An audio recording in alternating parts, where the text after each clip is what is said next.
Sa mapagpalang araw po sa ating lahat, salamat sa Panginoon sa panibagong simula na ipinagkaloob niya sa atin at patuloy nawa tayong um, tulungan at gabayan ng ating Panginoon sa ating gagawing pag-aaral po sa umaga pong ito. Tayo po ay manalangin. Ama, patuloyan po ang aming paghingi ng tawad sa anong pong aming mga naisip, mga nasabi o nagawa. Patawarin mo po kami, Panginoon.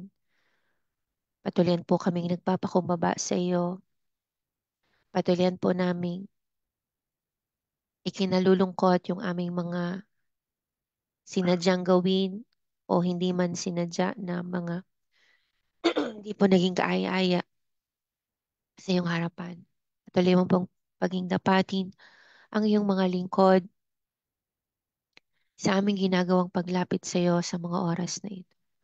Nawa po walang anumang maging hadlang sa pagkilos mo po sa buhay ng bawat isa sa amin, Panginoon. Maraming maraming salamat din po, Ama, sa maayos na internet connection, maging yung mga nakakonect um, via data, nawa, Panginoon, ay maging maayos din po ito para patuloyan po na maayos din ang kanilang maging pakikinig, Panginoon, ng iyong mensahe sa umaga pong ito. Salamat po sa Joshua 16 na patuloyan ding may ipapaalala po sa amin, Panginoon. Ikaw po ang magsalita para sa aming lahat.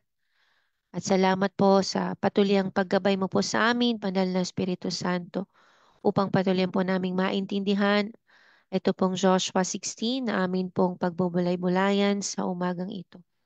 Maraming salamat po sa mga nakatune in na, maging yung mga makikinig pa lamang ng, ng mensahe mong ito, Panginoon, nawa ay patuloyan itong magdulot ng pagpapala sa kanilang mga buhay. Papuri sa iyo, aming Panginoon, sa pangalan ni Jesus.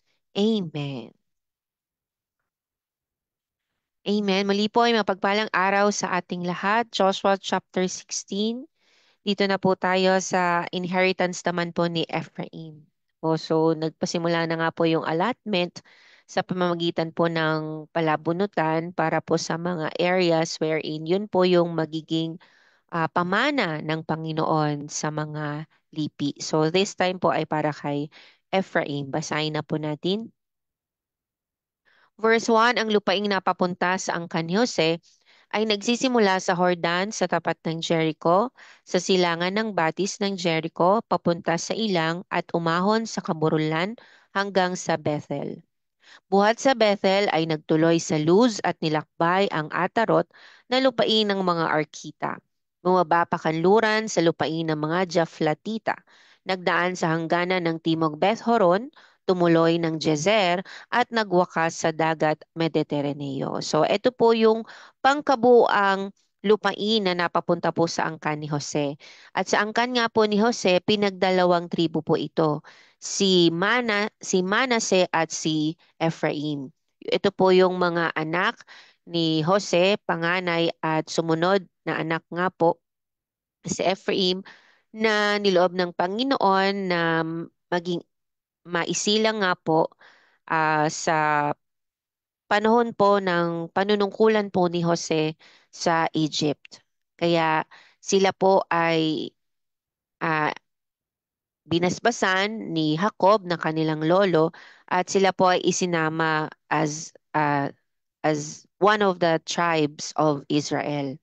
Si Manase at si Ephraim lamang po. And then the rest of na naging anak na po ni Jose ay hindi na po. So makikita natin dito na talagang ang Diyos ang nagpapaunlad ng buhay ng tao. Di po ba si Jose, alam na alam po natin yung kanyang naging history po na um, kinainisan siya ng kanyang mga kapatid kasi nagkaroon nga ng favoritism kaya maging reminder din sa atin ng mga magulang na dapat wala tayong favorite.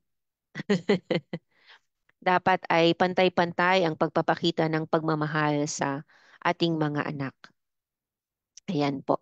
So, dito Yun nga po sa buhay po ni Jose, nakita din natin na yun nga nainggit ang kanyang mga kapatid, and then they planned to kill Joseph, pero iniligtas siya ng kanyang kapatid, at ah, dapat ililigtas talaga siya, pero nagulat na lang siya na ibinenta na pala si Jose, and then nagpasalin-salin si Jose hanggang sa ang Panginoon ang talagang nag-angat ng kanyang pamumuhay.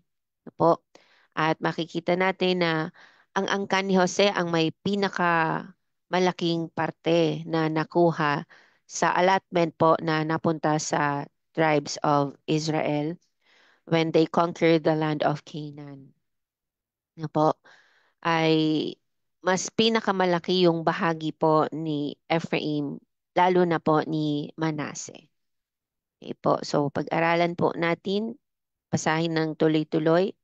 So, ito po makikita natin yung merong West Manase and East Manase. Kasi nga po ay, di po ba, bago tumawid ng Ilog Jordan ay yung ibang kalahati po ng tribes ng Manase, tribes ni Manase ay nagkaroon na po ng parte po o yung mana niya mula sa Panginoon. Kaya may natira na lang po na kalahati po ng tribes ng Manase ang binigyan ng allotment nung nakatungtong na po sila sa lupaing ipinangako ng Panginoon. And then doon na rin nagkaroon ng parte itong si Ephraim. So ito ang lupaing napapunta sa angkan ni Jose sa mga lipi ni Ephraim at Manases. Yung pong parte ni Manases ay bukas kung loloobin ng Panginoon. Bukas po natin ito pag-aaralan. Ngayon po ay kay Ephraim po muna. 5, ang hangganang silangan ng lupaing napunta sa lipi ni Ephraim ay ang Atarot, Adar, hanggang sa hilagang Beth-horon. Buhat doon ay naglakbay sa timog ng Mikmetat at nagtungo sa dagat Mediteraneo.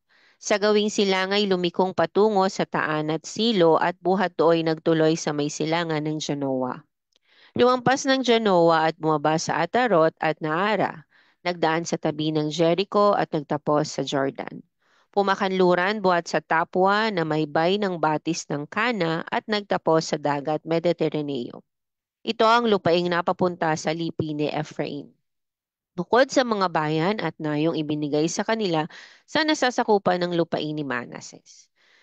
10, hindi na nila pinaalis ang Kananeyong nakatira sa Jezer. Kaya may mga Kananeyong naninirahan sa Ephraim hanggang ngayon. Subalit sa pilitang pinagtrabaho ang mga ito bilang mga alipin. So ito po yung naging pagkakamali po ng mga tribo. May mga itinira po sila. Gayon din sa inheritance na nakuha po ni Judah kagabi, no po, in verse 63. Excuse me po. Sabi po sa verse 63, ngunit hindi na paalis ng lipi ni Judah ang mga Jebuseo na naninirahan sa Jerusalem. Kaya hanggang ngayon kasama nilang naninirahan doon ang mga ito. So again, dito po nga nagkaroon ng pagkakamali po ang mga Israelita na may mga hindi sila pinaalis ng mga Kananeo at mga lipi na ipinaalis ng Panginoon na nasulat nga po dito sa Deuteronomy chapter 20 verse 16 to 18 na ang sabi, ngunit sa mga lungsod sa lupaing ibibigay sa inyo ni Yahweh ay wala kayong ititirang buhay. Po, ang sabi po ay walang ititirang buhay. Lipulin ninyo ang mga Heteo, Amoreo, Cananeo, Perezeo, Hivita, at Jebuseo tulad ng utos sa inyo ni Yahweh na inyong Diyos. Kailangan gawin ninyo ito upang hindi nila kayo maakit sa kasuklam-suklam nilang pagsamba sa kanilang mga Diyos-Diyosan. Sa ganito'y makakaiwas kayo sa paggawa ng isang bagay na kasuklam-suklam kay Yahweh po. So dito talagang nakita po natin na tahasan po na hindi po nasunod ang kalooban ng Panginoon na lipulin lahat at walang ititira. Kasi may mga Kananeyong itinira ang lipi ni Ephraim. may mga Jebuseo na itinira ang mga lipi naman ni Judah. Pero in verse 10 po ng Deuteronomy chapter 20, makikita natin dito na bago salakayin yung lungsod, pagdating nila sa Canaan, bago salakayin yung lungsod, alamin muna nila kung gustong sumuko. Kasi kapag gustong sumuko, pwede nilang alipinin iyon, pwede nilang pagtrabahuhin. Po, may ganong utos ang Panginoon dito po sa Deuteronomy chapter 20. Pero kung ayaw sumuko at gustong labanan ang mga Israelita, doon talaga kukubkubin at hindi po pwedeng may itira. Dapat patayin lahat. No po? At sabi nga, malulupig sila sa tulong ng ating Panginoong si Yahweh. Po. And ito pa nga yung isa sa dahilan kung bakit gusto ipa-wiped out ng Panginoon ang mga taong madadatnan nila sa land of Canaan para makaiwas sila sa paggawa ng isang bagay na magiging kasuklam-suklam po sa ating Panginoon. Ito po. So, may mga consequence po talaga ng pag-disobey sa ating Panginoon po sa ating kapanahunan ngayon. And kung di po ako nagkakamali ay talagang kaya kaya maraming naging kalaban ngayon ang mga Israel dahil din sa ganitong naging hindi nila pagsunod. Ano po? Kasi talagang alam ng Diyos ang future. Kaya dapat talaga kung anong sabihin ng Panginoon, yun po yung ating sinusunod. Kasi kapag nag-disobey tayo sa Panginoon, ibig sabihin, mas pinipili natin yung ating kalooban over God's will. Pangalawa po, disobedience is idolatry. Ano po? Kasi anything that replace God sa buhay mo ay it becomes your idol. Ano po? Ibig sabihin, yun yung binigyan mo ng authority over your own will. Ano po? Kaya it becomes idolatry, yung pagiging hindi masunurin. Isa pa po, kapag nagdi-disobey tayo sa Panginoon, ito ay isang pagmamataas. Ito ay isang uri ng pagmamataas. Na ibig sabihin talagang mas alam mo yung mga bagay-bagay which is hindi naman talaga. 'Di ba? Minsan nanghuhula lang talaga tayo. Kaya nga napapahamak ang isang tao dahil din sa kanyang pagmamataas o pagmamalaki dahil sa hindi pagsunod sa Panginoon. Po. So to disobey God is to reject and despise God and His word. Kaya nga tulungan tayo ng Panginoon na talagang matuto tayong sumunod sa Panginoon. Sabihin mo nga, tulungan ako ng Panginoon. Tulungan tayo ng Panginoon. Kasi mas mabuti po talaga ang pagsunod sa Panginoon. Obeying God is way more better than disobeying Him. Sabi nga po dito sa mga awit 19:7 hanggang 11, ang batas ni Yahweh walang labis, walang kulang. Ito'y nagbibigay sa tao ng panibagong kalakasan. Ang mga tuntunin ni Yahweh mapagkakatiwalaan, nagbibigay ng talino sa payak na isipan. Ang mga utos ni Yahweh ay makatwiran. Ito'y nagpapasaya ng puso at kalooban. Ang mga tagubili ni Yahweh ay tama, nagbibigay sa isipan ng hustong pangunawa. Paggalang at pagsunod kay Yahweh ay dalisay. Magpapatuloy ito magpakailanman. Ang mga hatol ni Yahweh ay tunay na makatarungan, patas at walang kinikilingan. Mas kanais-nais pa ito kaysa gintong lantay. Mas matamis pa kaysa pulot ng pukyutan. Ang mga utos mo, Yahweh, ay babala sa iyong lingkod. May malaking gantimpala kapag aking sinunod. Po, so talaga namang, again, mas better po ang pagsunod sa ating Panginoon. Mas better na nagpapatulong tayo sa Panginoon na makasunod sa kanyang mga ipinag-uutos. Kasi para din ito sa ating ikabubuti. Sabihin mo nga para rin sa aking ikabubuti. No po, ang pagsunod natin sa utos ng Panginoon sa kanyang na nasa kanyang mga salita, ito rin po ay para sa ating ikabubuti. At kapag hindi din natin ito nasunod, ay para rin talaga sa ating ikasasama. Again, lahat po ng ipinag-uutos ng Panginoon ay para din po sa ikaaanyo ng ating buhay. No po? Kaya nga po mas maganda na po ang pagsunod sa Panginoon. Again, to obey is better than sacrifice. Po. So kapag sumusunod ka sa Panginoon, ito yung assurance na talagang ligtas ka. Na po. Kapag sumusunod ka sa Panginoon, ito yung way mo ng pagsasabing mahal kita, Panginoon. Kapag sumusunod ka sa Panginoon, ito yung way mo of saying kahit hindi mo sinasabi, pinapakita mo sa iyong pagsunod na talagang ang Diyos ang iyong Diyos, na ang Diyos ng iyong buhay. Isa pa, kapag pinapakita mo ang pagsunod sa Panginoon ay talagang pinapahalagahan mo ang kanyang mga salita sa iyong buhay. Po. At kapag kapag nga naging masunurin ka rin sa Panginoon, ipinapakita mo na meron ka talagang banal na pagkatakot sa Kanya. At napakaraming benepisyo ng pagsunod sa ating Panginoon.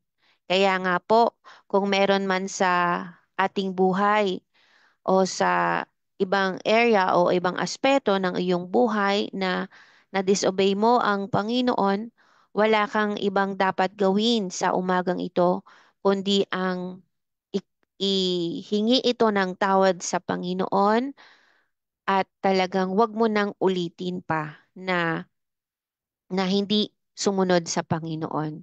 Kasi ay samot-samot lang ang pwede mong maranasan sa buhay na ito kapag hindi tayo naging masunurin.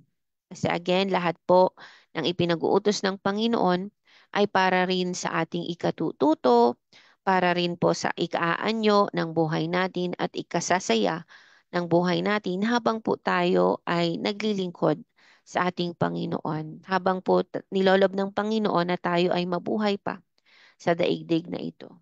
Again, kung may nagawa man tayong disobedience sa Panginoon, walang ibang dapat gawin kundi mag-repent and i-confess po natin ngayon. Opo, wag na pong mamaya o bukas. Ngayon po ang paghingi ng tawad sa Panginoon. Tayo po ay manalangin. Ama, patuloyan po ang aming paglapit sa iyo, Panginoon. Humingi po kami ng tawad sa amang pong mga hindi namin pagsunod na ginawa sa mga ipinag-uutos mo po sa amin, Panginoon. Patawarin mo nga po kami na naging matigas po ang aming ulo o umiral po ang aming kayabangan. Patawarin mo po kami, Panginoon. Nawa ay bigyan mo po kaming muli ng pagkakataon. And yes, today is the day na binigyan mo kami ng pagkakataon para patuluyang piliing sumunod sa kalooban mo po para po sa aming mga buhay. Salamat po sa patuloyang pagtulong mo po sa amin, Panginoon, upang tuloy-tuloy na maging masunurin sa iyo. Maraming maraming salamat po, aming Panginoon, sa lahat po ng pagkakataon na ipinagkakaloob mo po sa amin. Maraming maraming maraming salamat po.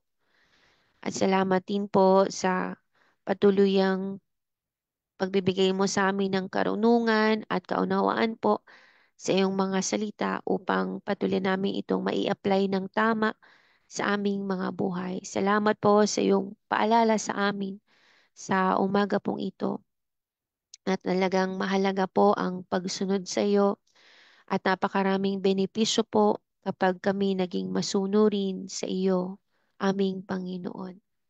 Salamat po sa patuloy ang pagbibigay mo po sa amin ng pagkakataon na patuloyan po na itama ang aming mga naging pagkakamali.